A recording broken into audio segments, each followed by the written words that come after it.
parang gumagaling na magtagalog si Bea. Talagang yung mga nuances at yung mga side comments ay dahil ang kanya? Maraming salamat po kasi may jowa ako ay Filipino. So, I've been practicing a lot at home and malayo pa pero malayo na. I love it! Congrats! Thank you!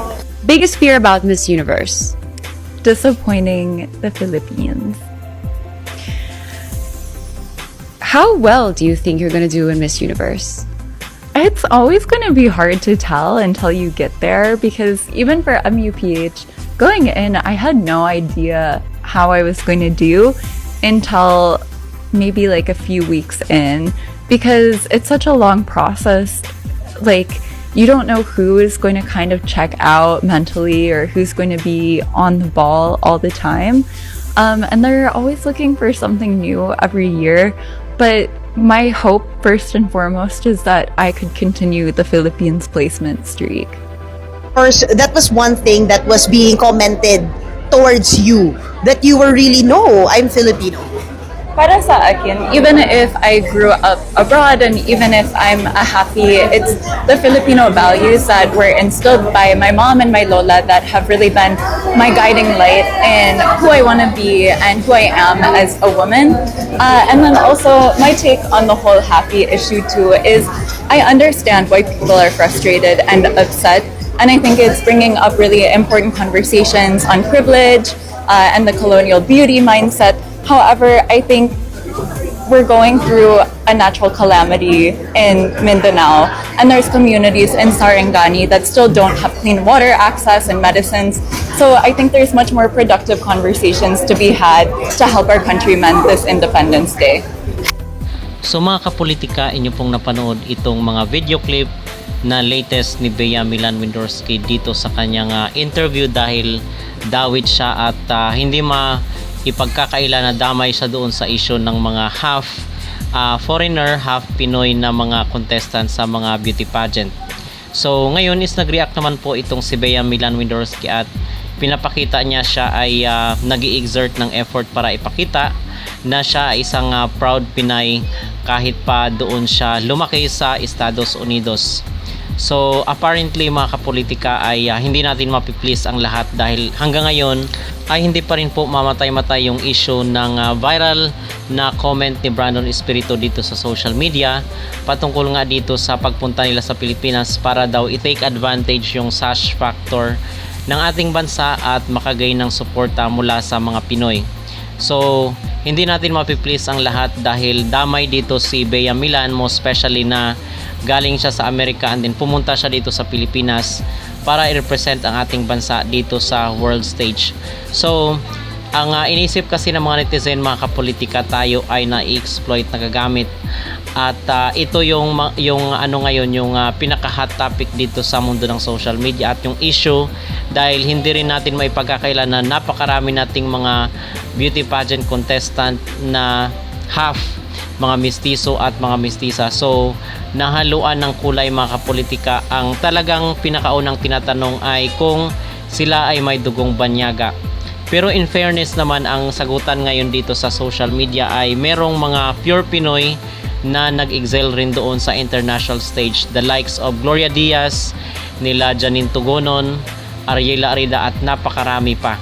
So at dito ay siguro ang gagawin na lang ni Bea Milan Windorski, mga kapolitika, ay palipasin itong issue dahil lilipas at lilipas rin itong mga ganitong usapin patungkol nga sa mga half. So aside dito sa isyong ito, mga kapolitika, ay dadako man po tayo dito sa isang post na nabasa natin sa social media. At ito ay patungkol di umano doon sa pagpunta ni Nawat sa ating bansa nitong mga nakarang araw dahil merong issue doon na ang sinasabi ay hindi di umano tayo mananalo na dito sa Miss Universe habang business partner rin itong sinawat sa nasabing beauty pageant competition kasi alam naman po natin na siya ang national director ng Miss Universe Thailand. So hindi natin alam at hindi ko rin sinasabi na meron pang final say sinawat kung ano ang magiging ranking ng mga winners kasi in the first place yung si Vena Pravinar nga na kanyang contestant doon sa Miss Universe Thailand 2025 ay first runner up lang. So, ano ba ang issue ngayon? Ang issue ngayon mga kapolitika ay hindi na tayo mananalo dito sa Miss Universe hanggat andito si Nawat nakatay sa Miss Universe. So, isang controversial post mga kapolitika ang ating nabasa dito sa social media na ang sinasabi nung nagpunta daw itong si Nawat dito sa ating bansa nitong nakarang araw ay may mga sinasabi na hanggang top 5 lang daw ang Pilipinas at hindi daw nito hayaan na mananalo tayo sa Miss Universe. So, sa akin naman yung iniisip ko, ano ba yung reason kung bakit ayaw tayong manalo ni Nawat doon sa Miss Universe? The fact na nakaapat na corona na tayo. So, iniisip ko mga kapolitika, ito ay konektado dito sa kanyang business, sa kanyang negosyo sa Miss Grand at sa MGI All-Stars. Kasi alam naman natin yung lagi nating sinasabi na mas sikat pa rin po ang Miss Universe kung ikukumpara dito sa Miss Grand at sa MGI. Kung ating pagbabatayan ang mga public reactions, mga engagement, mga views dito sa social media, ay mas sikat pa rin po ang Miss Universe. Aminin man natin sa hindi. Pero may momentum rin itong Miss Grand. So, ang point dito mga kapolitika, bakit ayaw tayong ipapanalo ni Nawat ay dahil sa tinatawag na yung popularity nga ng Miss.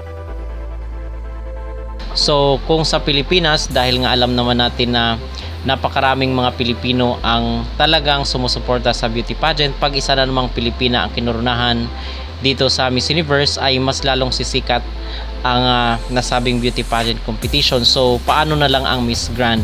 Kung kaya mas gusto daw na manalo tayo dito sa Miss Grand para sisikat at sisikat yung kanyang pageant, maging popular sa Pilipinas at kaya nating paingayin itong kanilang mga beauty pageant competition. At sa tingin ko yun ang reason kung totoo man itong post. Hindi ko sinasabi at hindi ko kinukumpirma mga kapolitika na ito ay legit at isang totoong balita at bulong-bulungan dito sa social media, pero ito lang yung nabasa natin at masasabi natin na may point itong post na ito at may relevant na bigyan natin ng reaksyon at ng ating opinion kung totoo man na ayaw ni Nawat na tayo is manalo muli dito sa Miss Universe. So yun po ang ating pinaka-latest na update dito sa mundo ng beauty pageant. Ano po mga kapolitika ang inyong mag-reaksyon dito sa mga balibalita na hanggang top 5 lang daw itong si Bea Milan Windorski at hindi daw tayo muli mananalo ng corona sa Miss Universe? At sa tingin nyo ba ay damay-damay itong si Bea Milan dito sa mga issue ng half foreign, half Pinoy? Mag-comment down below at huwag kalimutang mag-like at mag-subscribe na rin kayo para updated kayo sa ating mga latest issue.